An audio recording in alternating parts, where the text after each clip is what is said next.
어찌 그리 고배로우신지요.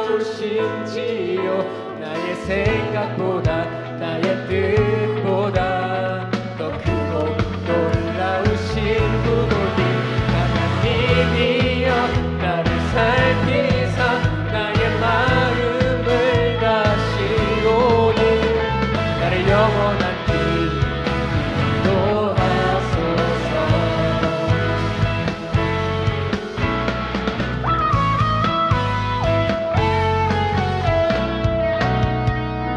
아주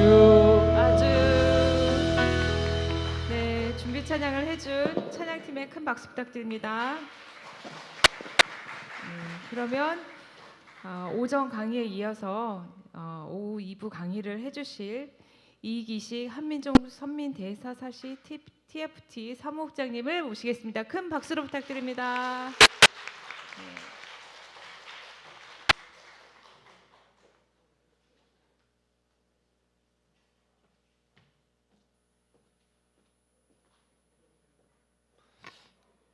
네, 2부 시작하도록 하겠습니다.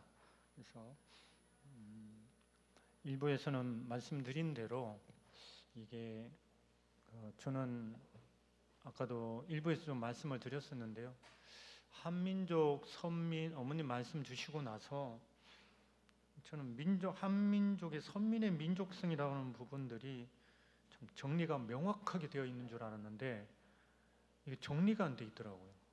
뭘 느꼈냐면 참 어머님 말씀을 따라가다 보니까 한민족의 민족성을 정리를 하고 보니까 이것이 우리 물론 너무 민족주의적인 성격을 띌 수도 있지만은 이러한 민족성이라고 하는 부분들이 우리나라를 다시 부흥시킬 수 있는 엄청난 어떤 사상적 토대가 될 수 있겠다라는 생각을 합니다. 민족성이라고 생각을 해보면 이게 거의 사상을 얘기를 하거든요. 언어, 사상, 주로 이제 민족성을 규정하는 요소가 되는데 이게 이제 사실은 지금의 외부에서 말하는 민족성은 여러 가지로 분산돼서 얘기들은 되고 있는데 딱 한민족의 민족성이 뭐예요? 라고 얘기를 하면 좀 정리가 안 돼 있었습니다. 그걸 발견하게 됐고요. 김진명 작가도 그랬습니다. 한국이 왜 이렇게 좀 나라가 어렵다라고 하지만 조금 이렇게 더 부강하지 못하느냐라고 얘기를 하면서 저한테 했던 얘기는 한민족의 정체성이 정립이 안 돼서 그렇다 이렇게 저한테 얘기를 하더라고요. 민족성이 정립이 안 돼서 그렇다. 그게 뭐냐라고 봤을 때 김진명 작가도 정리는 안 돼 있습니다. 그거를 찾아가자라고 하면서 쓴 책이 천년의 금서라는 책입니다. 한번 읽어보시기 바랍니다. 저도 한 4시간 걸려서 읽어봤는데 그게 그 얘기입니다. 근데 그게 무엇입니까? 라고 하는 설명을 하는 건 아니에요. 그거를 찾아가려고 하는데 중국에서 그걸 막고 있다. 쉽게 말하면 그런 내용입니다. 스토리가. 그런데 이 한민족 선민 대서사시가 그냥 단순한 신앙적 고백의 차원을 뛰어넘습니다. 이거는 이 내용들이 우리가 금방 말씀드렸던 저 한이라고 하는 민족성, 저 언어에 담겨 있는, 내포되어 있는 그 안에 민족성은 그냥 밖에서 얘기하는 것, 일부 사회에서 얘기하는 건 자주성을 얘기를 합니다. 중국하고 달라, 일본하고 달라, 뭐 이런 얘기들이에요. 근데 저 얘기는 어느 나라나 다 하는 겁니다. 모든 국가는 다 그렇죠. 일본도 우린 중국하고 달라, 한국하고 달라. 뭐 일본에 가보면 한국은 한반도에서 유래했는 백제 문화의 영향을 받았다. 뭐 이렇게 얘기하지만 우리는 조선하고 달라. 미국도 우리는 영국하고 달라. 다 그런 얘기를 하거든요. 그런데 이 한민족성을 여기서만 얘기를 해버리면 이건 민족주의에 갇혀버립니다. 근데 어머님이 정립해 주신 민족성이 저걸 뛰어넘습니다. 부모님의 삶을 통해서 또 말씀을 주신 걸 통하면은 저 한이라고 하는 저 개념 안에는 신의 하나님이라는 의미도 있거든요. 한이라는 의미가. 그랬을 때 저 안에는 하나님은 우린 천선 사상도 있고 하나님은 부모로 여길 수 있는 그런 내용들이 있었고 종교를 통해서 위하는 심성을 길러 나왔고 구세주를 기다리는 어떤 대망 사상도 명확하게 우리한테 있었고 다양한 천선 사상, 경천 사상, 홍익 사상, 광명 사상이라든지 이런 것들은 다 뭐냐? 이 왜 준비를 해놨느냐? 결국은 참부모, 더 집중적으로 얘기를 하면은 그럼 초림 독생녀를 탄생시키기 위한, 그래서 그거를 토대를 만들어 왔던 역사라고 하는 것들을 한민족 선민 대서사시는 분명하게 섭리적으로 드러내고 있습니다.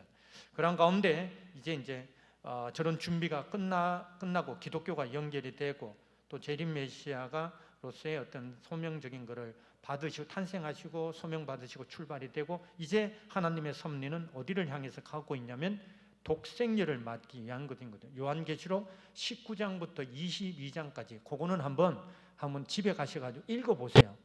앞에 얘기는 굉장히 상징과 비유로 되어가 있어가지고 좀 읽기가 어려워요. 그런데 요한계시록 19장부터는 그렇게 어렵지 않습니다. 비유와 상징이 그렇게 많지 않아요. 한번 분명하게 한번 읽어보시기 바랍니다. 거기에 분명하게 나와 있듯이 결국은 신약의 목적은 어린 양 혼인잔치로 가게 됩니다. 그 가중에 이제 요한계시록 19장 7, 8, 9절에 분명히 나와 있듯이 어린 양의 신부를 찾는 역사가 벌어지게 되는데 그 시대가 이제 일제시대인 거고요.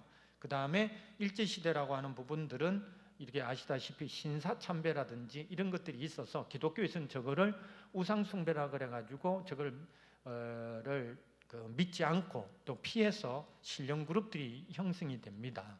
그런데 우리가 한번 생각해 봐야 되는 것은 기독교 섭리의 본질이 뭐냐? 기독교 섭리의 본질은 그건 성서에 나와 있죠. 성서를 통해서 요한계시록에 분명히 나와 있습니다.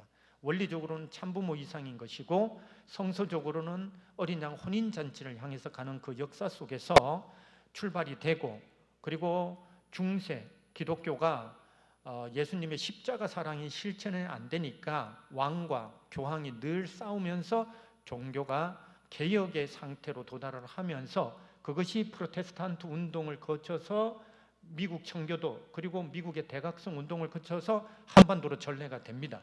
거기에 이제 아펜젤러 감리교회죠. 언더우드 목사 이런 분들이 1885년도에 들어와요. 이런 분들이 일본을 거쳐서 들어옵니다. 사실은 이런 분들이 들어오시게 되고요. 그 다음에 게일 목사나 하디 목사가 들어오는데 문제는 뭐냐면 이 기독교의 대망 신앙의 방향은 무엇이어야 되는가라고 봤을 때에 그건 요한계시록에 보면 계속 말씀드렸듯이 요한계시록 19장 7, 8, 9절은 그냥 외우셔야만 좋습니다. 왜냐? 요한계시록에서 얘기하고자 하는 어린 양 혼인잔치가 이루어지는 3단계를 분명하게 기록을 해놨습니다. 요한계시록 19장 7절을 보면 어린 양의 혼인 기약이 이르렀고 그의 아내가 자신을 스스로 준비하였으므로 깨끗하고 빛난 세마포옷을 입도록 허락을 합니다. 19장 8절에. 그리고 나서 9절에 가게 되면 어린 양의 혼인잔치에 청함을 받은 자들은 복이 있다. 이제 어린 양 혼인잔치가 시작이 되고 거기에 청함을 받는 자들이 나옵니다. 그게 이제 축복 결혼이죠. 그게 이제 하나님의 참되신 말씀이라고 되어 있습니다. 근데 여기서 보시면 알겠지만은 원래 요한계시록 22장을 보면 생명수의 강이 흐릅니다. 양쪽에 생명나무가 양쪽에 있습니다. 양쪽에 생명수라고 하는 것은 하나님의 혈통이죠. 하나님의 혈통이 흐르는 강 가운데 양쪽에 생명나무가 있습니다. 생명나무가 양쪽에 있어요. 이거 왜 그러느냐? 원래 생명나무라고 하는 것은 원리 강론적 입장 속에서는 창조 이상을 완성한 남성으로 규정을 합니다. 그리고 선악을 알게 하는 나무를 이제 해와를 이제 상징하게 되는데 요한계시록은 성서는 어떤 역사관이냐면은 직선적으로 향하는 역사관이 아닙니다. 회기입니다. 회기. 창조 본연의 이상으로 돌아가고자 하는 것이 성서관입니다. 요한계시록은 무슨 얘기를 하는 거냐면 역사가 그냥 이렇게 발전하는 것을 설명하는 게 아닙니다. 성서가 말하는 역사는 창조 본연의 이상으로 어떻게 돌아갈 거야. 회기라 그러죠. 이게 복귀, 원리는 복귀인데 회기입니다. 회기. 원래대로 돌아가는 거. 그랬을 때 어디로 돌아가는 거야? 요한계시록 22장 마지막 장에 생명나무로 돌아가는 겁니다. 그 생명나무가 하나가 아니라 둘입니다. 둘. 그래서 창조 이상을 완성한 남성도 생명나무, 창조 이상을 완성한 여성도 생명나무다. 원리는 쌍이죠. 쌍. 창조의 구조는 쌍입니다. 그래서 아담, 해와, 독생자, 독생녀, 재림 메시아 그리고 초림 독생녀 모두 다가 생명나무로 설명되어져야 되는데 왜 그러면 원리 강론에서는 선악을 알게 하는 나무로 설명했을까? 그건 아버님의 말씀에 따르면 해와가 자체 자각이 된 후에 설명하는 겁니다. 이게 그렇기 때문에 요한계시록 22장은 어린 양 혼인잔치를 통해서 어디로 회개하자는 거냐? 창조 이상을 완성한 생명나물의 회귀를 설명하고 있습니다. 그분을 통해서 모든 세계가 새 창조 시대가 열리는 걸 설명하고 있습니다. 그래서 아버님께서도 재림주가 와서 뭐 할 거냐? 예수님이 못하신 신부를 찾는 거다라고 말씀을 하고 있는 거죠.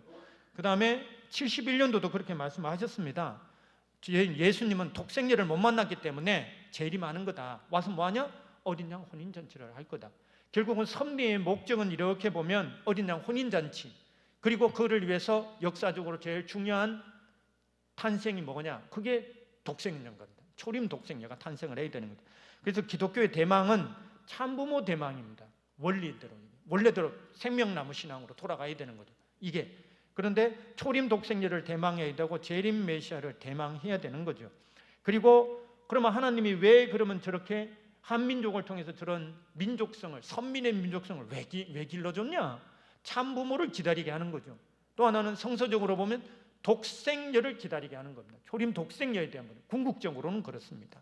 그런데 한민족에 연결된 기독교는 스스로들 저렇게 분석을 해요. 기독교는 어떤 방향으로 갔느냐? 기독교가 접목이 돼서 원산 그리고 평양 대부흥회로 흘러갑니다. 그러면서 두 가지 방향으로 갔다라고 스스로들 분석하더라고요. 하나는 민족의 영성 부흥 그리고 독립운동입니다. 당연한 거죠. 이렇게 보시면 알겠지만은 저게 이제 평양 대부흥회 때 사진이지 않습니까? 강력한 성령 체험, 영적 각성, 회개 운동이 벌어집니다. 유교에는 회개라는 개념이 별로 없거든요. 성찰이라는 개념은 있거든요. 근데 회개라는 개념은 기독교에서 온 개념입니다. 그리고 민족의 해방, 일제 식민지 시기니까. 그래서 메시아 대망 사상이 폭발합니다. 문제는 뭐냐? 재림주만 기다립니다. 재림주만 기다리는 거죠. 이게 문제는 이게 재림 메시아를 맞을 준비들은 초창기에 아주 초창기에 들어오셨던 많은 분들도 선배님들도 다 재림주를 기다리는 분들이었습니다. 이게 하지만 성서적으로 보나 원리적으로 보나 부모님의 말씀을 통해서 보면 재림 메시아도 기다려야 되지만 더 궁극적으로는 초림 독생녀를 기다려야 되거든요. 왜 그랬을까? 이게 왜 안 됐을까라고 하는 거는 폴 틸리라고요. 기독교 현대 신학의 양거두입니다. 이 사람을 빼놓고는 기독교 신학이 설명이 안 되는데 그분이 그리스도교 사상사라는 책에서 했는 얘기가 있습니다. 뭐라고 얘기를 하냐면 그리스도교는 그 종교 안에 여성적 요소를 허용하지 않았다는 점에서 유대교를 따르고 있다. 성령의 표상도 이 여성적 요소의 결여를 보충할 수 없다. 성령은 한편으로는 예수의 탄생 이야기에서 남성적 요소로 등장되어 있는가 하면 그것 또한 너무 추상적 개념입니다. 이게 무슨 얘기냐면 유대교에서 말하는 야훼, 엘로힘, 신이거든요. 근데 이거는 다 남성을 가리키는 겁니다. 우리가 말할 때 야훼, 엘로힘, 이게 야훼는 너무 거룩하니까 이름을 쓰지 않고 아도나이라고 주, 이렇게 주님 이렇게 하거든요. 근데 그거는 뭐냐? 다 남성을 뜻합니다. 남성적 신을 뜻하는 겁니다. 그 자체들. 그러니까 성령도 예수님이 40일 만에 계시다가 다시 승천하시고 다시 오마시면서 내가 성령을 보내준다 할 때 그 성령의 본질이 뭐냐? 그 얘기입니다. 지금 성령의 표상도 이 여성적 요소의 결여를 보충할 수 없다. 즉 성령도 남성이라는 뜻입니다. 성령도. 그래서 기독교가 말하는 성령에 여성적 요소가 없어요. 그러니까 이게 언제 나오느냐? 1980년도 이후에 독일 신학에서 조금씩 나옵니다. 그 전까지는 거의 다 얘기를 할 때 다 남성입니다. 남성. 그래서 성령 신앙의 기독교 신앙의 본질은 남성 중심의 성령 신앙을 해온 거죠, 사실은. 그래서 여기가 거기 박수홍 지금 교수 UP의 단장을 하고 있는 박수홍 단장이 논문 연구를 해보니까 기독교가 AD 200년, 그러니까 구약 정경이나 신약 정경이 만들어지는 과정들 속에서 200년 이후 동에는 그리스도교 전통에는 아버지 하나님만 있는 거예요. 여성적 요소는 거의 없습니다. 이게 그러니까 기독교가 유럽에서 해서 미국을 거쳐서 한국으로 들어온 전 세계가 기독교 신앙을 중심으로 봤을 때 근본적 한계가 뭐냐? 남성 중심의 남성 중심의 성령 신앙을 해온 거죠, 사실은. 그러니까는 한반도에 연결되어졌던 그 기독교의 신앙이라고 하는 신, 야훼, 엘로힘 아니면 성령 이런들 개념 속에서는 다 남성이고, 그리고 요한계시록 해석을 할 때 다 누구를 기다렸냐? 재림주를 기다린 거죠. 재림주. 이게 결국 근본적으로는 예수님께서 참부모가 못 되신데 그 이유가 있는 거죠. 참부모가 못 되시니까 어떤 일이 벌어졌느냐? 예수님한테 하나님을 보여달라고 하니까 예수님이 뭐라고 대답을 하십니까? 나를 봤으면 하나님을 봤고는 뭘 자꾸 보여달라고 하느냐? 근데 너희들이 그걸 믿지 않지 않느냐? 그러니까 내가 한 일을 봐라 이렇게 얘기를 하시거든요. 그랬을 때 내가 누구냐? 나를 보면 그 나는 누구죠? 하나님 아버지의 실체, 독생자입니다. 독생자. 그러니까 그러면 신은 어떠한 존재예요? 예수님을 통해서 실현된, 실체화된 신은 누구냐면 하나님 아버지입니다. 사실은. 그러니까 예수님이 기도를 어떻게 합니까? 하늘에 계신 우리 아버지의 Father이라고 하죠. 물론 다른 데서도 그런 얘기가 있었지만 진짜 아버지처럼 하거든요. 그러니까 예수님을 통해서 드러난 신은 하나님 아버지의 신성인 거예요. 예수님이 그러면 하나님 어머니의 신성을 드러낼 수 있습니까? 그건 존재론적으로 불가능한 거죠, 사실. 그런 신앙이 기독교의 2000년을 지배해온 겁니다.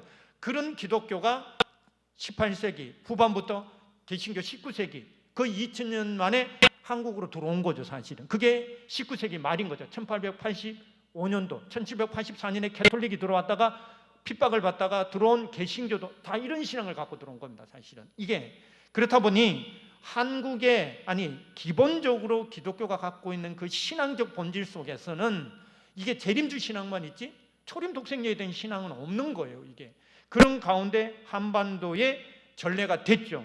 이게 그리고 나서 그러면 기독교만 그러느냐? 그렇지 않은 겁니다. 가만히 보면 보세요. 기독교 재림주 남자죠. 지인이라고 하는 유교 쪽에서 기다린 이상적인 인간 남자죠. 4대 성인들 다 남자입니다. 그러니까 인류 역사의 종교사를 조금 약간 거칠게 정리를 해보면, 개괄적으로 보면 다 누구를 기다렸냐? 남자 구세주만 기다린 거예요. 참부모 대망 사상도 없고, 이거는 우리가 말하는 가정구원이죠. 그거는 참부모가 현현해야 완성이 되는 거니까. 그 안에 여성 메시아 내지는 하나님 어머니에 대한 신앙이 있느냐? 아예 없는 거죠, 사실은. 아예 없습니다, 사실은. 이게 그리고 나서 이게 결국 기독교는 한국에 접목된 내지는 기독교가 가지고 있는 근본적인 거의 한계입니다만, 결국은 한반도에다가 저런 선민의 민족성을 길러주시고 기독교를 접목을 해줬는데, 기독교는 영성부원과 재림을 기다리는 것은 폭발을 해요. 독립운동도 정말 열정적으로 하죠. 3.1 운동 속에도 하게 되고, 이승만 대통령 같은 사람도 준비를 다 시켜놓는 거죠, 사실.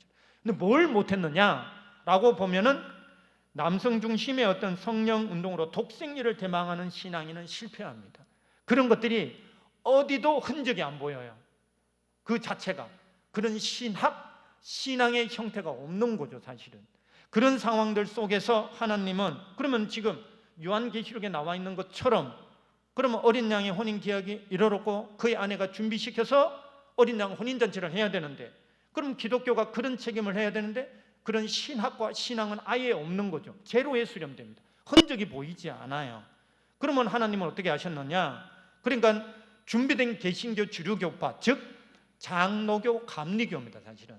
그 책임을 못하니까 독생자 참 어머니를 탄생시키기 위해서 어머니께서 계속 얘기하신다. 신령 공동체를 준비를 시킵니다, 사실은. 거기가 이제 우리가 알고 있는 여성형 신령 공동체로서의 이쪽에 김성도, 호빈, 박을용, 백남, 이쪽에 남성 신령 공동체로 백남주, 이용도, 김백문 이런 분들이 준비가 된 거죠. 이게 무슨 의미가 있느냐? 아시다시피 김성도, 호빈, 박을용 이런 분들을 통해서 무엇이 드러나냐면 독생자 탄생을 위한 기대인데요, 신의 여성성이라는 개념이 등장을 합니다. 그리고 하나님의 신부라는 개념이 등장을 해요. 사실은 김성도 알면 성주교죠. 원래는 이제 세주파라 그랬잖아요. 근데 지금 세주님이 여성이에요, 여성. 그게 그런 개념들이 등장을 합니다. 호빈을 통해 가지고는 그 모친이 하늘의 신부, 우주의 어머니라고 어머님을 증거하거든요. 그리고 박을용 스스로를 여호와의 부인, 하나님의 부인 이러면서 신의 여성성, 하나님의 신부 개념이 등장을 해버리는 거예요. 이게 놀라운 거죠, 사실은. 이게 이런 분들이 저기 준비되어 있다는 거예요. 어머님은 신령 공동체를 통해서 탄생을 하시게 된다, 이런 말씀을 계속 얘기를 하시거든요. 사실 이게 맞습니다. 사실 기존에는 우리가 다 아버님, 참 아버님의 섭리와 연결돼서 설명을 하고 있었는데 그것도 의미가 있습니다. 근데 더 중요한 것은 초림 독생녀 탄생을 위해서 이런 내용들이 준비되어 있었다는 겁니다. 사실은 이게 그 다음에 이용도 목사, 백남주 목사, 김백문 이런 분들이 있죠. 이런 분들이 정통 기독교 목사들이죠. 특히 이용도 목사가 이제 예수교회죠. 나중에 분파가 새 예수교회도 있는데 아버님이 흑석동에 계실 때 이쪽 교회 그냥 학생부장 하시죠. 이게 그러면서 이용도 목사와 같이 동역했던 이호빈 목사가 중요합니다. 굉장히 중요한 인물입니다. 사실은 같이 동역을 했던 분인데요. 여기서 나오는 게 뭐냐면은 어린 양 혼인잔치와 신부라는 개념들을 설명을 하면서 이렇게 얘기합니다. 성도들이 성령을 통해 그리스도의 신부로 부름받는다. 이거는 지금도 기독교에서 보면 이단입니다. 왜냐? 신부 교회, 개신교에서 얘기하는 신부라는 것은 교회입니다. 교회가 신부예요. 그런데 여기서 성도, 우리로 말하면 식구, 개인이 이제 신부라는 개념이 등장을 합니다. 이거는 김성도 할머니가 얘기했듯이 메시아는 구름 타고 오지 않는다, 육신을 쓰고 온다, 그렇지 않습니까? 그런 얘기들, 한반도로 온다, 이런 계시를 받는다면 엄난을 얘기하는 곳으로 가라, 이런 계시를 받거든요. 사실은. 근데 그런 개념들이 여성령 신령 공동체에서도 얘기를 하지만 남성 신령 공동체에서는 저렇게 얘기를 하거든요. 사실은 이용도 목사도 똑같이 얘기를 합니다. 이용도 목사는 감리교 계열이죠. 이게 보게 되면은 그래서 성도라고 하는 것, 개인이 신부 개념으로 등장을 하는 겁니다. 그러면서 어린 양 혼인잔치에 대한 얘기들이 여기서 나와요. 저 자체가 이게 놀라운 거죠. 여기에 누가 참여를 하느냐면 조모 외할머니, 대모님이 여기 참여를 하시죠. 원래 장로교 신앙을 하시다가 하나님의 인도로 새 예수교회, 성주교, 복중교 이런 데 신앙을 하신단 말이에요. 여기서 하나님의 인도로 대부님과 한승훈 대부님과 대모님이 결혼을 하시게 되죠. 요한계시록을 보면 이렇게 얘기를 합니다. 내가 신부 곧 어린 양의 아내를 내게 보이겠다.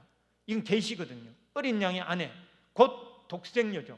근데 그 계시가 대모님한테 갑니다. 대모님이 결혼하시기 전에 1944년도 결혼하시는데 결혼하시기 전에 하나님이 나타나셔서 아들이면 우주의 왕, 딸이면 우주의 여왕이라고 하는 계시를 주시고 그 연결선상에서 하나님의 인도로 결혼을 하시죠. 그런데 이게 무슨 의미냐? 대부님과 대모님의 결혼식은 누가복음 1장에 나와 있는 예수님의 탄생에 대해서 인침, 내지는 수태고지라고 하는데 기독교에서는 그와 동시성 섭리입니다. 누가복음 1장을 보면 먼저 가브리엘 천사가 사가랴한테 가죠. 집안에 가서 사명을 주죠. 당신은 집안은 오실 메시아를 모셔라. 그리고 내가 아들을 하나 보내주겠다. 웃어. 입을 닫게 만들어버려. 그 다음에 그 가브리엘 천사가 마리아한테 가죠. 마리아한테 가가지고 내가 너를 통해서 메시아를 보내겠다. 이름도 예수라 하라. 이름까지 가르쳐줘요. 굉장히 친절합니다. 이게 가브리엘 천사. 그리고 마리아가 어디로 가요? 사가랴 집에 가요. 3개월 있다가 원래 약혼자 요셉한테 갔는데 임신하고 갔네? 이게 누가복음 1장입니다. 그래서 제가 중학교 2학년인 딸한테 물어봤어요. 야, 그러면 예수라고 얘기 안 하고 그러면 여기는 이 여인은 어디서 임신을 했다는 거냐? 중학교 2학년도 합니다. 그 집에서 임신을 한 거죠. 성서는 그 얘기를 하고 있어요. 사실은 이게 예수님의 탄생에 대해서 누가복음 1장을 기록해 놨습니다. 기독교에서는 그거를 이게 가난한 자, 고난받는 자들을 위한 복음이다, 뭐 이렇게 가르치거든요. 우리가 신학교 배울 때. 그게 아닙니다. 누가복음 1장은 예수님의 탄생을 설명하고 있거든요. 그거를 분명하게 설명하고 있다. 근데 거기서 누구한테 계시가 가느냐 하면은 메시아 독생자 탄생을 어머니인데 육신의 어머니한테 갑니다. 왜 육신의 어머니한테 갔을까라고 생각을 해보면 실체가 없기 때문에 그렇습니다. 실체가 없으니까 실체가 탄생하기 전에는 육신의 어머니한테 갈 수밖에 없는 거죠. 사실은 이게 그렇습니다. 똑같습니다. 아버님이 그런 얘기를 하신 거 있어요. 말씀 속에 예수님이 십자가 돌아가시기 전에 하나님이 예수님의 영을 빼갔다, 이런 얘기가 있습니다. 그건 뭐냐면 영을 빼면 사람은 죽습니다. 그게 아니라 영적 하나님의 예수님은 원죄가 없기 때문에 사탄의 주관권이 있지 않아요. 사탄 주관권이 아니라 하나님 주관권으로 영을 데리고 갔다는 그런 뜻입니다. 원리적인. 그리고 나서 그 영을 하나님이 주관하고 계시다가 준비가 되니까 예수님의 영을 보내시죠. 누구한테? 아버님한테 보낸 겁니다. 이게. 그런데 초림 독생녀는 탄생하지 않았어요. 그러니까 그러면 실체가 있을 때는 그 영을 보내지만 실체가 없으니까 그 계시가 누구한테 갑니까? 육신의 어머니한테 가는 겁니다. 그게 대모님한테 가는 겁니다. 그게 원리적인 거죠. 그런 말씀을. 그렇기 때문에 이 가정에게 독생녀를 보내겠다라고 하는 탄생을 인침하는 것이 저 결혼식입니다. 사실. 그런 가운데 어머님이 12월 달 작년 그러시더라고요. 이호빈 목사, 그러니까 대부님 대모님 결혼식에서 이호빈 목사가 중요한 증거를 했다. 이게 아침 조회 시간에 거의 흘리듯이 얘기를 하시더라고요. 제가 받아 적고 있었는데 어머니께 여쭤봤어요. 이게 무슨 의미, 어떤 말씀을 하셨습니까? 나중에 여쭤봤더니 무슨 말씀 하셨냐면 선남 선녀가 결혼을 하여 자녀, 딸을 낳게 되면 인류의 여왕이 될 거다. 이런 증거를 하셨다고 합니다. 근데 저 이호빈 목사가 저 사실 강남대학교 만드신 분입니다. 강남대학교 지금 성남 쪽에 있는. 그리고 이호빈 목사가 대부님 대모님 결혼식 주례하셨고 아버님 최승길 씨와의 결혼도 주례하셨고 그 다음에 또 홍순정 외삼촌 결혼식도 주례했다고 말씀하시더라고요. 저때. 그래서 이게 감리교 계열이거든요. 이게 신령 공동체를 통해서 지금 쭉 내려오고 있는 겁니다. 하늘이 예비한 대로 쭉 이렇게. 그런 가운데 어머님이 탄생을 하시게 되는 겁니다. 그런 기대 위에 탄생을 하시고 그리고 그 성장하는 과정 속에서 환시를 보면서 주님의 딸이다. 김성도 할머니가 얘기를 했고 그 다음에 허부인 모체가 하늘의 신부 우지의 어머니가 되실 분이다. 이런 증거를 하시게 되는 거죠. 그래서 하늘 부모님의 입장 속에서 보게 되면은 이러한 재림 메시아도 탄생을 하고 이미 섭리가 출발했고 섭리의 궁극적인 목적이 되는 신약을 완성하는 어린 양 혼인잔치로 가기 위한 초림 독생녀의 탄생이 이루어졌습니다. 사실은. 그런 가운데 그러면은 한민족의 민족성을 왜 길러왔냐? 저는 선민의 민족성은 참부모 메시아, 초림 독생녀 탄생을 위해서 예비된 민족성인데 지금 다 부모님께 상속이 됩니다. 이제 남은 거는 뭐냐? 그러면은 메시아가 탄생을 하고 출발을 했어요. 초림 독생녀가 탄생을 하고 출발을 했어요. 남아있는 거는 하나님의 나라가 준비되어야 되는 거예요. 하나님의 나라. 그 하나님의 나라는 그 그러니까 한민족의 민족성을 그대로 계승받아 나갈 수 있는 나라가 되어야 되는 거예요. 하나님의 섭리로 보게 되면 그렇다는 거죠. 그래서 하늘 부모님께서는 독생녀가 43년에 탄생하시고 45년대 해방이 됩니다. 그리고 원래 1910년에 출발했던 대한민국은 임시정부, 망명정부예요. 누구도 인정하지 않아요. 전 세계에서 아무도 인정을 안 합니다. 그래서 해방이 되고 들어올 때에 전부 다 임시정부 요인들은 국가에 있는 지도자로 들어오는 게 아니에요. 전부 다 개인 자격으로 들어옵니다. 미국이 인정을 안 합니다. 개인 자격으로 다 들어왔어요. 들어와서 이게 지금 공식 나라가 출발하는 건 48년도입니다. 사실. 그래서 근데 1942년도에 임시정부가 딱 세계에서 유일하게 중국만이 임시정부 인정을 해요. 사실은. 그리고 1년 후에 독생녀가 탄생을 하시는 거거든요. 그런 국가적인 기대, 조건적이지만. 그리고 해방 이후에 이제 나라가 만들어지는데 나라가 이제 북쪽에는 소련이 진주하고 남쪽에는 미군이 들어오잖아요. 그다음에 신탁 때문에 이게 막 난리가 나가지고 결국은 하나님은 어떻게 하느냐? 이 하나님의 입장 속에서는 원래는 이승만이라고 하는 한의 민족성을 이어나갈 그리고 기독교와 접목되어 있는 그런 인물을 준비해 놨는데 북쪽에서는 소련군이 내려오니까 이게 합의가 안 되는 거예요. 지도자들이. 이게 해방이 되기 전에 민주주의와 미국을 중심한 나라를 꿈꾸던 사람이 있어요. 그 다음에 그것이 이승만으로 결론이 났고 북쪽에는 사회주의와 공산주의 이념 이런 거를 중심해서 나라를 만들려고 하는 그룹들이 있었어요. 결론은 김일성이 된 거죠. 그리고 김구를 중심으로 한 이런 분들은 단독 민족 국가를 수립하려고 했는데 하나가 안 돼버린 거예요. 그러니까 하나님은 어떻게 하느냐? 먼저 남한부터 선거를 통해 가지고 출발시켜 버립니다. 그게 대한민국인 거죠. 근데 그 이름이 뭐냐? 도대체 하늘의 입장 속에서는 한시 왕조의 전통을 계승하면서도 대한의 나라로 통합할 수 있도록 다 준비를 해놨어요. 사실은 이게. 근데 나라 지도자들의 합의가 안 되니까 하늘 부모님의 입장 속에서는 한시 왕조로부터 시작을 해가 한의 정체성을 이어나갈 수 있도록 기독교 지도자, 즉 이승만입니다. 중심하고서 대한민국을 출발시켜 줍니다. 그래서 이름이 나라가 대한민국이지만 한입니다. 한. 나라 이름 한자예요. 한자 사실은. 저게. 예? 그래서 이 한으로 결정을 했는데 왜 결정을 했느냐라고 했을 때 재헌 국회에서 나온 얘기입니다. 헌법을 만들 때 왜 대한민국이 되어야 되는가? 우리의 정신이 대한에서부터 나온다. 우리가 이거를 찾자는 것이 우리의 사명이다. 이러면서 이게 17표를 받습니다. 이게. 그래서 나라 이름이 대한민국으로 결정이 됩니다. 이게 놀라운 거죠, 사실은. 이게. 그러면서 이승만 대통령이 되잖아요. 그러면서 이 정부는 뭐냐면 기독교 정부가 되는 거죠. 기독교인이고 자유민주주의 이념을 갖고 있고 독립운동을 해왔던 사람입니다. 그리고 한의 이념을 대종교에 입교를 해서 그건 단군교거든요. 대종교는 3.1운동은 있잖아요. 이게 천도교가 주도를 했어요.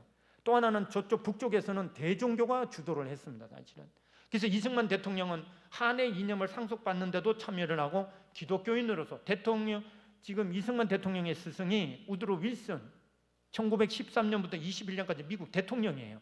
서재필 선생의 제자고 갑심정변을 주도했던 굉장히 정통성이 있는 분이죠. 근데 이게 그럼 무슨 정부냐? 기독교 정부죠. 놀라운 거는 기독교 정부입니다. 기독교 정부라고 하는 것은 미국의 자유주의 민주체제나 모든 것들을 다 받아가지고 시스템을 만든 거죠. 그리고 이승만 대통령의 목표는 뭐냐면 하나님 나라를 건설하는 것이었고 60%를 기독교인으로 임명을 하고 국가 차원에서 우대를 합니다. 나라가 기독교 정부가 만들어진 겁니다. 처음에 출발할 때 기독교 목사가 기도를 하거든요. 지금은 안 하지만 저 때는 했어요. 사실은 그렇게 기독교 정부를 출발시켜 줍니다. 사실은. 근데 이게 언제 무너지죠? 1960년도 4.19 그리고 61년도 5.16 혁명을 통해서 이 정부가 죄송한 얘기지만 무너집니다. 왜 그랬을까요? 1960년도 4월 11일 날 어린이날 혼인잔치가 이루어집니다. 이거 왜 준비했을까요? 참부모를 맞이해야 됩니다. 기독교가.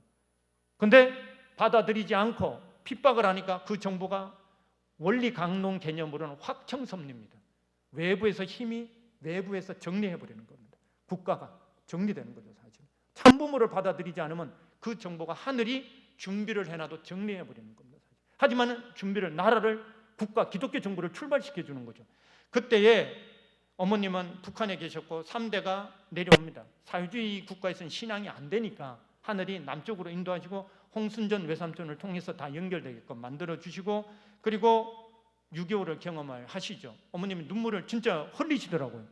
너무 그때 생각을 하시면서 그러시면서 고통받는 현실에 대해서 안타까워하시면서 정말로 평화와 사랑이 가득한 세계를 염원했다고 하십니다. 여기에 16개국이 들어오죠. 이것도 놀라운 사건이죠. 이게 생각해 보면 그 당시에는 정치적으로는 스탈린 문서 해제된 스탈린 문서를 보면 원래 소련이 상임이사국으로 들어가서 반대를 하면 16개국 참전을 못해요. 근데 갑자기 소련이 빠져. 이상한 일이잖아요. 왜 빠졌느냐? 미국을 참전시켜서 중국과 싸우게 해야 소련이 이익이 된다고 생각을 했답니다. 그래서 거기에 투표하는데 빠졌다는 거예요. 이게 놀라운 거죠. 이게 그렇게 될 이게 거의 가능성이 전혀 없는 건데 이후로 16개국 유엔이 참전한 경우가 없거든요. 근데 그 당시로 돌아가 보면 독생녀가 어리고 독생녀를 하늘이 보호해야 되기 때문에 유엔군을 참전시켜 가서 보호하시는 거죠. 이제 그때 재림 메시아 아버님은 홍남에 계셨고 하늘의 섭리는 놀라운 거죠. 이런 섭리를 통해서 나라가 지켜지는 겁니다. 나라가 만들어졌지만 독생녀를 그리고 하나님의 나라를 기독교 정부를 하나님이 지켜내시는 거죠. 사실은 이게 이제 남아있는 건 뭐냐? 어린 양 혼인잔치만 남아있는 거죠. 어린 양 혼인잔치가 아까 말씀드렸듯이 19장 7, 8, 9절에 너무 명확하게 3단계로 해놨습니다. 이게 아내가 그러니까 어린 양의 혼인 기약이 이렇고 재림 메시아가 준비가 끝나요. 그의 아내 초림 독생녀가 자신을 스스로 준비합니다. 근데 제가 왜 관로를 쳐놨냐면 한국어 성서 번역에는 스스로라는 단어가 없어요. 이게 왜 없을까? 책임 분담 개념이 없는 거죠. 기독교 신앙에는. 그런데 초림 독생녀가 자기의 책임을 완성하게 되면 놀라운 것은 그 다음 구절이 중요합니다. 한국 성서는 뭐라고 얘기를 해놨냐면 그에게 허락을 합니다. 빛나고 깨끗한 세마포 세마포 옷이라고 하는 것은 하나님의 권능을 허락하는 겁니다. 우리가 아까 노래 부르실 때 성가대도 옷이 다르잖아요. 이게 부모님이 지도자들한테 옷을 사주시는 경우가 많아요. 왜 그러냐면 옷이 중요한 게 아니라 그러시면서 뭐라고 얘기합니까? 사명을 주시거든요. 가가지고 이 옷이 그 옷인데 어머님이 디자인, 색깔, 그러면 아버님이 지도자든 이렇게 설 때는 이런 색깔, 이런 스타일로 이렇게 해야 돼. 컬러까지 정하시더라고요. 그러시면서 가가지고 사명을 다 하라고 이렇게 얘기를 하시거든요. 세마포옷을 허락했다는 것은 하나님의 권능과 사명을 허락하는 것, 특히 권능을 허락하는 겁니다. 사실은. 그래서 해석을 해보면 원래 지금 저 영어, 라틴어, 헬라어는 그녀에게 허락이 됩니다. 그녀에게. 이게 무슨 얘기냐면 정확한 번역은 어린 양의 혼인 기약이 이르렀고 그의 아내 초림 독생녀가 책임이 끝나요. 그러면 누구한테 세마포옷을 허락해야 하냐면 그녀에게입니다. 그녀에게. 독생녀한테 마지막으로 허락을 하는 거예요. 그렇게 되고 나면 어린 양 혼인잔치가 시작이 됩니다. 그리고 그게 청함을 받은 자들은 복이 있다. 이렇게 나오거든요. 이게 그거를 어머님이 다 성취를 하시는 거죠. 준비가 다, 아버님도 준비가 끝나 있고 어머님도 어떻게 어릴 때부터 하나님과 일문일답하시면서 성장을 하시죠. 어머님 그러셨습니다. 여쭤봤어요. 언제부터 일문일답하셨습니까? 하나님이, 아니 그 조모 외할머니하고 대모님이 내 아버지는 하나님이야라고 얘기할 때부터 하나님과 일문일답하시면서 성장을 했답니다. 이게 그런 가운데 해와의 책임인 개인적 책임입니다. 그건 독생녀의 책임이죠. 그거는 순결과 정결 완수하십니다. 그렇게 하시니까 뭐냐? 1959년도 늦가을에 하나님이 직접 나타나서 어머님께 뭐라고 얘기를 하냐면 나는 알파요 오메가이니 창세전부터 우주의 어머니를 기다려왔다는 계시를 주죠. 이게 무슨 의미일까? 라고 생각을 하면 어린 양 혼인잔치의 신부로서 최종 인침하는 거죠. 이겁니다. 이제 모든 요한계시록에 나와 있는 19장 7절을 성취해내는 겁니다. 스스로 준비를 끝내버리는 겁니다. 이게 그러니까 이제 하는 19장 8절이 뭐죠? 그녀에게 빛나고 깨끗한 세마포옷을 허락해버립니다. 이제 어린 양 혼인잔치의 신부가 확정되는 상황이죠. 원래는 그렇게 탄생을 하셨지만 개인 하나님의 보호하심과 하나님 스스로의 책임을 완수하시니까 하나님이 직접 나타나셔가지고 이제 어린 양 혼인잔치 신부로서 최종 인침하게 되는 겁니다. 우리가 기존에는 간택이다 뭐다 이렇게 배웠단 말이에요. 그게 아니죠. 그거는 광야 시대의 이해였습니다. 근데 천일국 시대 어머님의 말씀, 독생녀 선포 위의 말씀을 쫙 정리를 해보면 하늘이 준비를 해놓으셨고 요한계시록 19장 7, 8, 9절을 그대로 완성해 내신 참 어머니라고 하는 것을 저는 이해하게 되었습니다. 그래서 저는 이걸 들으면서 야, 어머니께서 이걸 얼마나 얘기를 하고 싶으셨을까? 저 16살 때 받으신 거잖아요.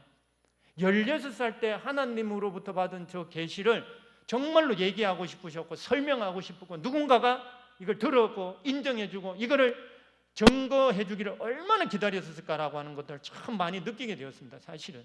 그래서 어머니께서는 이거를 참 가슴 아프게 설명을 하실 수밖에 없었던, 물론 선포가 되면서 새로운 놀라운 천주에, 그래서 어머님이 아까 말씀하셨던 이 내용들, 지금까지 감추어졌던 하늘 어머니의 존재가 드러남으로 말미암아 그 계시입니다. 그 계시, 그 과정 속에 있던 것들, 그런 내용들이 이제 한민족 선민 대선사실을 통해서 드러내고, 어머님은 그래서 이런 어떤 계시를 받으시면서 그런 사정을 분석하고 싶지 않고 하나님의 뜻대로 모든 것들을 바치는 것을 바라고 계셨다. 그래서 당신의 딸로서 무슨 일이라도 명령하신 대로 따라가겠다는 그런 절대신앙의 자세를 갖고 오셨고, 그래서 어린 양 혼인잔치는 스스로 결단해서 들어갔다라고 어머님은 말씀하고 계십니다. 그래서 아버님이 그동안 걸어 나오셨던 그 당시에 어린 양 혼인잔치까지 그런 모든 섭리진 얘기를 다 들으시고, 어머님께서 지금 하늘로부터 준비해 놓던 모든 것들을 당신이 책임 완성하시는 가운데 이제 내가 스스로 결단하여서 어린 양 혼인잔치에 들어가셨다라는 말씀을 주셨고, 모든 것은 그러니까 하늘이 준비하셨다는 걸 느꼈고 재림 주님의 상대로서 준비된 자신이라는 걸 언연중에 느끼고 계셨다라고 이렇게 말씀을 주셨습니다. 이걸 통해서 이제 하늘 부모님의 참부모님의 성혼식이 이루어졌고요. 그래서 한민족을 선민으로 택한 목적이 이제 달성이 된 거죠. 하나님의 입장에서 보면 다 어린 양 혼인잔치가 성취가 됐으니까 이게, 그러면 이제 선민이 나오기 시작을 하게 되는 겁니다. 그래서 이걸 어머니께서는 하늘 부모님의 창조 이상이 실현된 거다. 참부모가 현현했고 참부모 대망이 실현됐고 천손 사상이 완성이 된 거죠. 이 자체 이게. 그래서 이제 진정한 선민이 등장을 합니다. 그래서 지금까지는 한민족을 통해서 민족성을 길러왔다는 얘기는 뭐냐면 참부모, 초림 독생이와 탄생을 위해서 그런 민족성을 길러왔습니다. 이제 참부모가 현현을 했어요. 그렇다면 이제 진정한 선민은 뭐냐? 하늘 부모님의 입장에서 보게 되면 성서적 관점에서 보면은 뭐냐면 하나의 혈통, 하나님의 혈통으로 전환된 개인, 가정, 종족, 민족, 국가가 이제 선민이 되는 겁니다.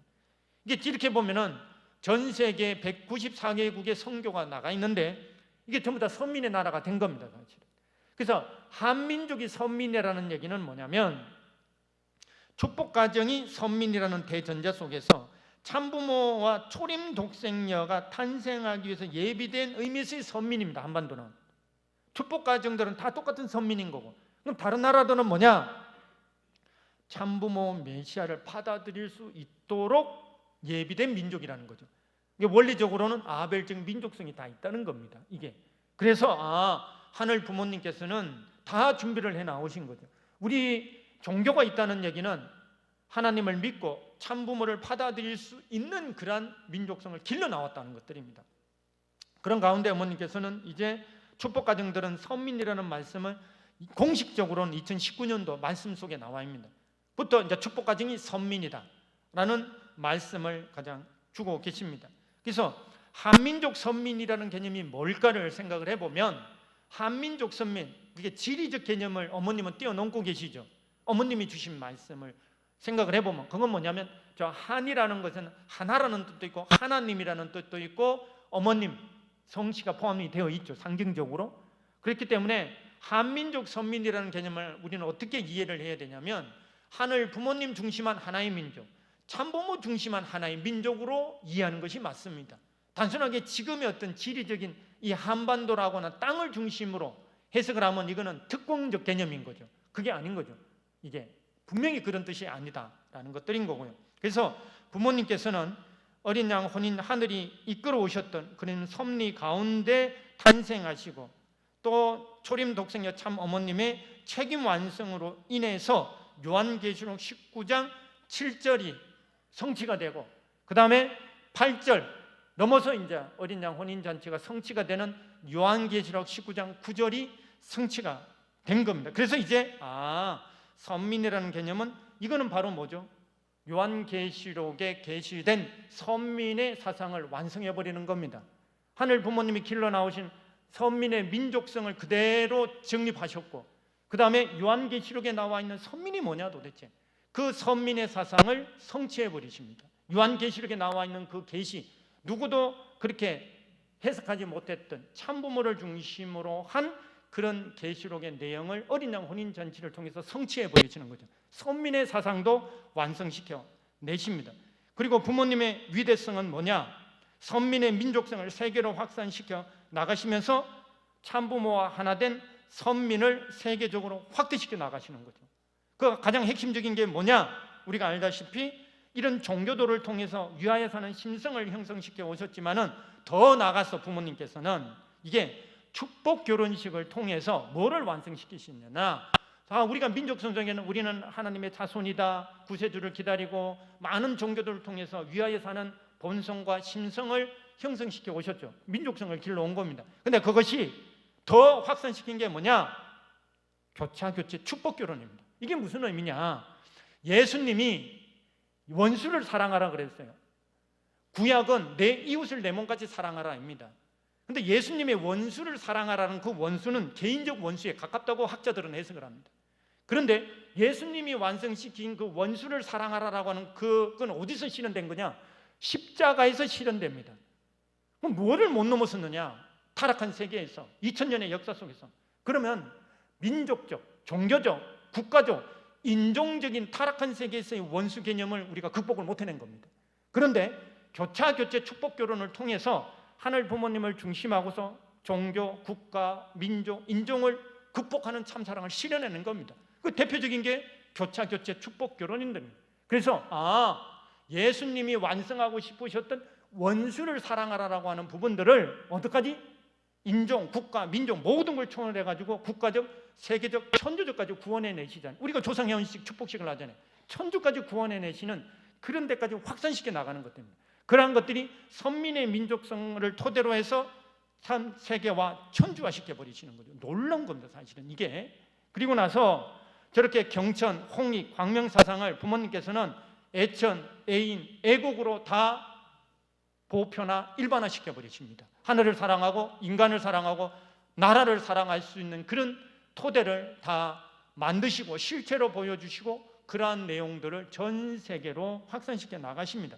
그 다음에 공생, 공영, 공의로서의 이념을 정립해 주십니다. 사실은 한민족을 통해서 어떤 공존의 사상, 통합의 사상, 그리고 단결의 것, 그리고 모든 것들, 그리고 평화를 애호하고 교와 선을 숭상하면서 이런 모든 것들, 공의로운 정신, 이런 것들을 부모님께서는 공생, 공영, 공의의 이념으로 다 확장 내지는 발전해 나오신 이념적, 문화적, 사상적 토대를 만들어 확산시켜 나가시는 거죠.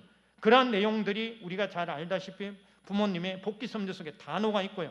냉전 존식과 평화 통일의 운동을 넘어서 이제 부모님께서 천일국을 개문해 주시고 그다음에 천일국 안착까지 하시면서 하나님을 왕권으로 즉위식해 드리고 천정국 입궁시, 평화의 왕 대관식, 천지인 참부모 정착, 실체 말씀 선포 대회 이런 걸 통해 가지고 부모님께서는 하나님과 종적으로 횡적으로 모든 것들 일심 일체 일념 일화 모든 것 다 승리하셨다는 선포를 하시게 됩니다. 그리고 나서 기원절이 선포가 됩니다. 그리고 우리의 안에 교회 안에 7년간의 노정을 어머니께서 걸으시면서 천일국 헌법, 그러면서 전통과 정통성을 확립해 주시고 나서 하늘 부모님의 성애라는 것도 선포를 하시게 되고 올바른 하나님의 위상을 정립해 주셨습니다. 그리고 미래인재 양성을 해 나오시고 7년간의 노정을 통해서 어머니께서는 7개 대륙과 국가를 복귀하시는 섭리 넘어서 이제 7개 종단을 복귀하시는 섭리를 해 나오시고 천일국 안착을 선포하시면서 천일국의 모델을 완성해 나가셨습니다. 그리고 부족한 자녀들을 승리적으로 승리자의 입장으로 세워주시는 것이 첨보가정 입적인 거죠, 사실은. 그러면서 신령과 진리로 나아가라고 하는 말씀을 분명하게 주시면서 전심은 섭리를 지금도 이어나가고 계십니다. 이거 엄청나게 어머님 이번에도 말씀을 주신 신령과 진리로 나가야 된다 라고 말씀하시면서 너무너무 강조를 해 주셨습니다. 그런 가운데 그 부모님의 섭리가 무엇이 의미가 있을까? 신의 완전성을 구현하신 참 어머님인데요. 저기 서강대 종교학과 김지영 교수가 했던 얘기가 너무 감동적입니다. 이분이 천중국에 와가지고 했던 얘기입니다. 저한테 신흥 종교가 여러 종교가 있는데 특히 통일교를 볼 때 참 아버님 천주 성화 이후에 많이 어려워질 거라고 생각을 했다. 그런데 여성 종교 지도자로서 창교자로서 참 어머님의 이 섭리 경륜을 쭉 보니까 이 독생녀 선포에 대해서도 엄청난 관심을 많이 갖고 계세요. 그게 무슨 의미일까를 생각해 볼 때 신의 완전성을 구현했다 이렇게 얘기를 하더라고요. 이게 무슨 얘기냐 이런 거죠. 지금까지 신은 남성 중심이었다. 남성적인 개념이었다. 이게 다. 그게 뭐 신의 개념만 그러느냐? 제도도 그랬다. 문화도 그랬다. 그런데 한학자 총재의 이런 삶을 통해서 이렇게 보니까 무엇이 드러났느냐? 신의 여성성이 드러났다. 그러니 기존의 신의 예수님을 통해서 무엇이 드러났느냐? 하늘 아버지의 신성, 그러니까 하나님의 남성적 신성이 드러난 겁니다. 그런데 무엇이 드러나지 않았느냐? 신의 여성성이 드러나지 않았다. 신의 여성성 어떻게 드러낼 거냐? 봤을 때 한학자 총재의 삶을 통해서 볼 때 신이 계시다면 신의 여성성은 이렇게 드러날 수 있는구나 라는 증거입니다. 그래서 이제 신이 완전해졌다는 겁니다. 그래서 한학자 총재를 통해서 신이 완전성이 드러냈다라고 이제 증거하는 겁니다. 이 말은 너무너무 감동적입니다. 다시 한번 승리하신 참 어머님께 다시 한번 감사와 존경, 영광의 박수를 올려주시기 바랍니다. 너무 감동적이죠. 저희들도 잘 못 쓰는 개념입니다. 이렇게 독생녀 선포의 종교사적 의의는 너무 크다고 볼 수 있습니다. 그렇기 때문에 어머니께서 홀리 마더 한을 선포를 하시는 가운데 어머니께서는 뭐냐? 홀리 마더 한이 뭐냐? 하늘 어머니의 실체다라고 분명하게 얘기합니다. 하늘 어머니의 실체다라는 말씀인 거죠. 이게 우리는 생각을 해보면 예수님의 한이 뭘까를 생각해 보면 당신도 독생자로 태어나셔서 하나님을 온전히 드러내시고 싶으셨을 겁니다. 온전히. 근데 당신이 드러낼 수 있는 한계가 있잖아요. 남성이라고 하는 존재적인 한계가 있습니다. 당신이 아무리 잘 드러내고 싶어도 하늘 아버지의 신성, 남성적 신성만 드러낼 수 있는 거죠. 이게 하늘 어머니의 신성을 스스로 드러낼 수가 없습니다. 존재론적으로도 불가능하고, 두 번째로는 쌍을 못 이루는 거죠. 창조의 원리는 쌍입니다. 창조의 구조가. 그럼 쌍을 이루어야지만이 하나님이 온전히 드러나실 수 있는데, 이게 쌍을 못 이루니까, 결혼을 못 하셨으니까, 제2축복을 완성을 못 하셔버리니까 하나님이 온전히 드러나실 수가 없는 거죠. 그러니까 하나님, 예수님께서도 다 이뤘다라고 할 때 그 다 이뤘다는 게 뭐냐?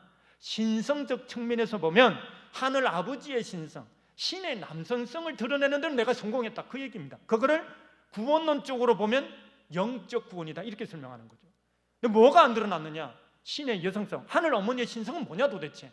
예수님은 나를 보았으면 하나님을 봤다라고 할 때 그거는 하늘 아버지의 신성인 거죠. 이제 저희들은 신의 완전성이 구현됐다라고 하는 건, 이제 신을, 하나님을 설명할 때에 이제 참부모님이 계시기 때문에 신의 아버지 신성은 참아버님을 설명하면 됩니다. 그러나 지금까지 드러나지 않았던, 그러면 신의 여성성은 뭐야? 어머님의 삶, 생애, 말씀을 증거하게 되면 되는 겁니다. 신의 여성성이 뭐야? 하늘 어머니는 어떤 거야?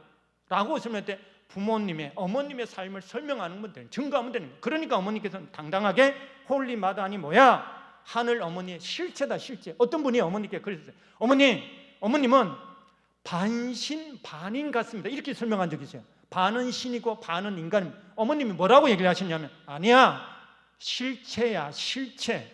분명하게 얘기하셨습니다. 그렇기 때문에 어머님을 통해서 드러나는 것은 뭐냐면 하늘 어머니의 실체입니다. 그래서 신이 완전해졌다라고 하는 것들인 거고, 그럴 때 한민족 선민 대서사시 관점에서 볼 때 홀리 마더 한은 이렇게 설명될 수 있을 것 같습니다. 증거할 수 있을 것 같습니다. 드러날 수 있을 것 같습니다. 하늘 부모님의 6,000년 섭리 역사, 한민족과 기독교 선민의 기대 위에 그 목적인 초림 독생녀로 탄생을 하시는 거죠. 이거는 구약을 완성시키는 의미가 있습니다. 구약의 완성, 구약은 뭐냐? 메시아를 기다리는 거였습니다. 사실 이게 완성을 시킨다는 의미가 있죠. 그리고 하늘 부모님과 일문일답하시는 가운데 하늘 부모님의 보호하심으로 성장을 합니다. 늘 함께 하셨다고 하셨습니다. 대모님을 통해서 가정적 기대가 인침을 받게 태어나시죠. 초림 독생녀의 개인 책임을 완성하십니다. 그러시면서 이제 요한계시록 19장 22장 안에 걸쳐 있는 어린 양 혼인잔치를 성취해내시죠. 신약을 완성해내는 겁니다. 그리고 2010년도에 신인의 일체 이상을 완성하시면서 천분주적 참부모 사명을 완성했다라고 아버님이 여러 번 선포하셨습니다. 여러 번. 이게 그러면서 참아버님 천주성화 이후에 천일국을 개문하셨습니다. 기원절을 선포하신 거죠. 만약에 기원절을 선포하지 않으면 어떤 일이 벌어지느냐? 참부모가 다시 와야 된다는 논리가 나옵니다. 기원절은 참부모가 2010년도에 선포하신 저 기대 위에 선포되는 겁니다. 하늘 부모님과 참부모님이 일심 일체 일념이라 이래 구약 신약 성약을 다 완성하셨다라는 전제 속에서 선포하신 겁니다. 여러 번 선포하셨습니다. 하나님도 완결 완료 다 했다. 천일국 최대 승리 기념일까지 아버님이 선포하셨습니다. 그렇기 때문에 천일국 계문 기원절 선포는 반드시 하셔야 됩니다. 이게 그리고 7년간의 정말 피땀 흘리시면서 당신이 천일국 안착의 모델을 완성해내십니다. 그죠? 그리고 어머님은 우주의 어머니, 평화의 어머니가 되시고 통일의 어머니가 되시죠. 그리고 2024년도에 참부모론과 한민족 선민 대서사제를 정립하셨습니다. 결국은 이게 무슨 얘기냐? 결국 하늘 어머니의 신성을 완성해 오신 삶이었다라고 이거 로고스죠. 요한복음 1장 1절에 나와 있는 것처럼 그 로고스는 대체로 남성적으로 해석을 하고 있습니다. 그 로고스가. 근데 구약으로 보면 구약은 거기에는 여성적 요소도 있습니다. 그냥 헬라어의 로고스는 남성적 요소를 말합니다. 하지만 그 불완전했던 신약의 설명, 남성 중심의 모든 설명, 모든 신학, 모든 신적 개념들을 어머니께서 참 어머님을 통해서 이제 온전한 창조 본연의 이상에 나왔던 그 로고스를 완성시켜 내시는 겁니다. 신의 완전성을 구현했다는 게 그런 의미가 됩니다. 그렇기 때문에 이제 참 어머니께서는 하늘 부모님을 실체로 모시는 시대를 만들어 오신 거죠. 완성했다라고 볼 수 있는 겁니다. 그래서 하늘 부모님을 실체로 모신다는 게 뭐냐? 누가 모시는 거냐? 참 어머님, 초림 독생녀가 모시는 거죠. 이게 그래서 우리가 물론 승리한 참 자녀들은 그런 승리하신 실체로 모시고 하늘 부모님을 실체로 모시는 참 어머님을 절대적으로 모시면 하늘 부모님을 우리도 실체로 모시는데 동참할 수 있습니다. 본질적으로는 모시는 것은 참 어머님이심을 우리가 알 수 있고요. 이러한 하늘 어머니의 실체로서 하늘 어머니의 신성을 완성하신 어머니가 결국은 이 항구적 평화 세계의 근본적인 해결책을 저는 제시해 줬다라고 보여집니다. 그래서 이러한 어머님의 삶은 이 하늘 어머니의 신성이 드러남으로써 하셨던 말씀이 있습니다. 이게 그럼 이 시대는 어떻게 가야 되느냐? 많은 사람들이 항구적 평화 통일세계가 신통일세계 신통일항구로 가야 되는데 이거는 2024년도 2월 1일 날 세계일보 창간 35주년 기념식에서 어머님이 주신 말씀입니다. 그 당시 문현아 비서실장이 대독한 겁니다. 어머니 하나님의 모성애에 기반한 사랑과 평화의 태도로 가야 된다. 다 전환되어야 된다. 이 시대가 그 얘기를 말씀드린 거예요. 이 시대가 남성 중심의 어떤 헤게모니 시대에서 이제는 어머니 하나님의 모성애에 기반한 사랑과 평화의 태도로 나갈 때만이 진정한 평화의 세계가 올 거다. 신통일항구, 신통일 세계가 안착할 거다라는 말씀을 계속 선포하고 있는 그 말씀은 이제 하늘 어머니의 신성을 완성하신 초림 독생녀가 계시니까 가능하다라고 하는 그 전제가 있는 겁니다. 그래서 하늘 부모님을 모시는 신통일 항구가 신통일 세계가 열렸고 그것이 이제 천원궁 섭리를 통해서 모든 것들이 정립되고 새로 출발하는 새 창조 시대가 열린 거죠. 사실은 거기에 어머니께서 이제 천일성전 또 중앙청으로서의 기능과 더불어 천무원을 새롭게 정립해 주시면서 이제 3대권을 중심으로 한 새로운 섭리로 가게 되었다라고 선포를 하시면서 기도에도 나와 있습니다만 어머니께서 하늘 부모님을 중심한 인류 한 가지의 이상의 완성, 입궁식 때 말씀하셨던 그런 내용들, 그리고 그때 중앙청을 통해서 어머님이 보여주셨던 아벨 유엔 섭리의 완성에 대한 부분들 모델을 다 보여주셨습니다. 그런 가운데 어머니께서 마지막 글입니다. 어머님이 이거를 여러 번 훈독하셨습니다. 여러 번 읽어보라고. 그래서 신통일 한국을 위한 그런 말씀, 계문에 대한 말씀을 주시면서 어머님은 한민족 선민 대서사지를 완료지으시면서 이 말씀을 통해서 어머님의 심정을 우리가 이해할 수 있을 것 같습니다. 한번 읽어보도록 하겠습니다. 훈독하겠습니다. 알파여 오메가이신 창조주 하늘 부모님이 뜻이 비로소 성취되는 곳, 모든 문명과 역사의 마지막 종착지인 태평양 문명권의 중심 한반도, 한민족의 터전에서 하늘 부모님의 조국 광복을 맞이한 하늘 부모님의 나라, 하늘 부모님의 세계가 새롭게 출발하는 역사적 신기원이 열리리라. 독생녀 탄생을 위해 예비되어 독생녀가 현현함으로 선민으로 택함받은 이 한반도 6,000년간의 기다림 가운데 하늘이 예비한 독생녀를 맞이하고 천지인 참부님을 통해 거듭나 이 땅에서 하늘 부모님을 모시고 살게 된 인류는 소망과 기쁨과 환희로 에덴 동산에서 하늘 부모님이 꿈꾸었던 창조 본연의 새로운 시대를 노래하게 되리라. 이런 말씀을 주시면서 이제 저희들은 2025년도 주신 연두표 대대로 이어진다고 말씀을 주셨습니다. 이러한 이해 속에서 연두표를 보면 창조주 하늘 부모님을 실체로 모시고 사는 1913년 어머님의 승리하심으로 완성하심으로서 출발되었다는 걸 알 수 있습니다. 전 세계 축복 가정들은 참 부모와 하나 된 선민으로서 이제 선민의 의미를 이제 저희들이 좀 정확하게 이해할 수 있게 돼요. 그런 선민입니다. 책임을 다하는 천일국의 참 자녀가 되자 참 자녀로 축복해 주셨습니다. 놀라운 축복을 주셨습니다. 그런 가운데 이제 홀리 마더 안을 모신 축복 가정으로서 기도할 수 있는 시대를 열어주신 은사 앞에 다시 한번 감사 올리면서 오늘 이 시간을 통해서 이 경기 북부 교구 더 넘어 이게 구리대 교회를 통해서 다시 한번 이러한 하늘 부모님의 또 홀리마단 참 어머님의 귀하신 축복과 권능과 모든 은혜와 은총이 다시 한번 이 구리대 교회를 통해서 넘쳐나서 흘러서 전 세계로 다시 한번 확산되기를 간절히 기원하면서 마치도록 하겠습니다. 감사합니다.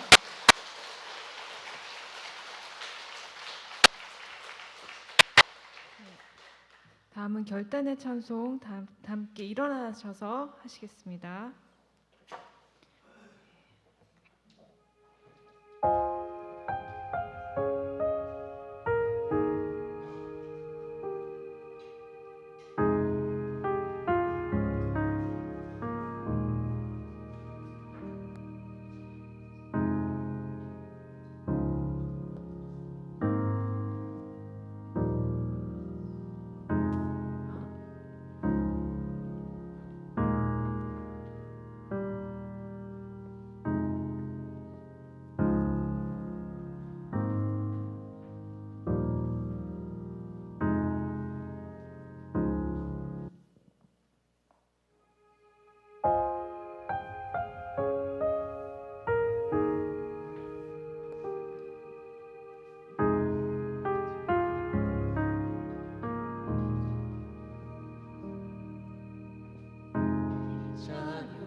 함께 보고 기도 올리겠습니다.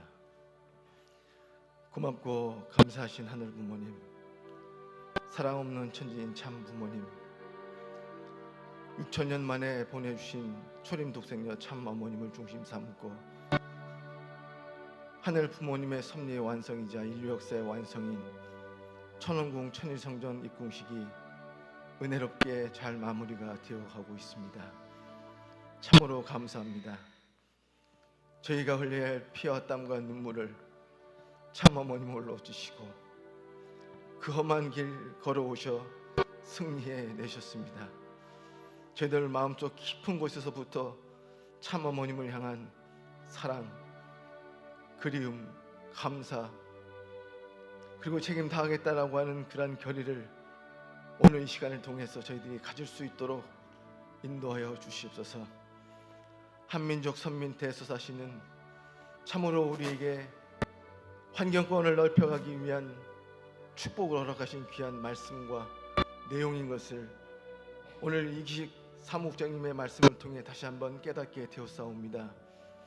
하늘 부모님, 이제 참 어머니께서 말씀하신 80억 인류의 3분의 1이라도 하늘 부모님을 알고 교육할 수 있는 우리의 책임을 다시 한번 강조해 주신 줄 알고 있사오니 오늘 저희들 천원궁 천일성전 입궁식을 중심 삼고 하늘 부모님의 주권이 이 땅에 안착되어서 우리와 함께 살 수 있는 참으로 복되고 영광된 한때를 저희들이 맞이하고 있는 저희들인 줄 알고 있사오니 저희들 모두가 다 하늘 부모님의 또한 참 부모님의 그 크신 뜻을 세상 만민 앞에 알릴 수 있는 섭리적인 도구로서 다시 한번 저희들의 삶을 뒤돌아보고 흠과 티가 없는 우리의 삶이 되어줄 수 있도록 인도해 주셨기를 간절히 바라고 합니다.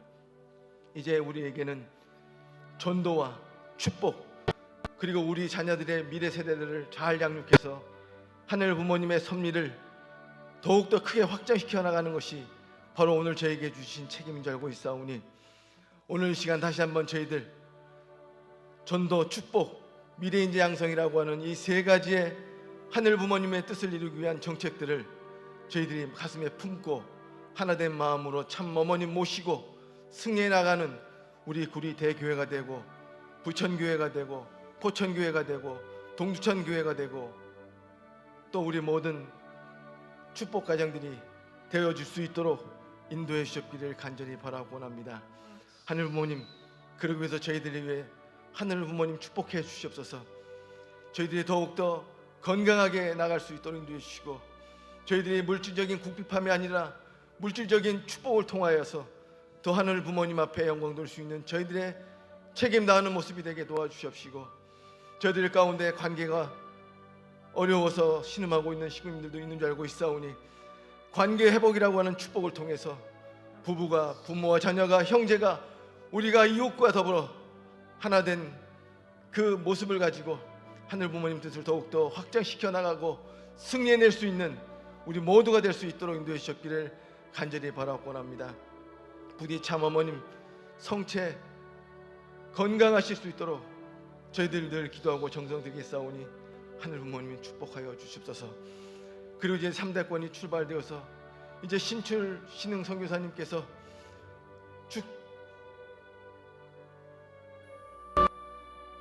하늘 부모님의 큰 축복을 받고 이제 공식 노정을 출발한 줄 알고 있사오니 저희들 마음과 정성을 다해서 3대권이 반드시 선적인 승리를 이룰 수 있는 반석에 세워줄 수 있도록 함께 노력하고 함께 정성 들이는 저희 모두가 될 수 있게 도와 주시옵소서. 간절히 바라고 원하면서 이 모든 말씀 홀리마다 하늘 모신 축복가정 오인철의 이름으로 감사하며 보고 기도 올리옵나이다. 아주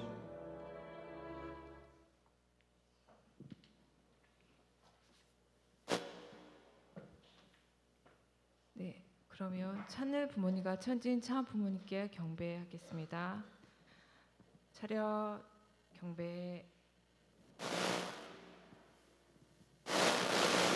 바로 이것으로 천일국 13년 철력 3월 23일 양력 2025년 4월 20일 성일 예배를 모두 마치도록 하겠습니다. 감사합니다.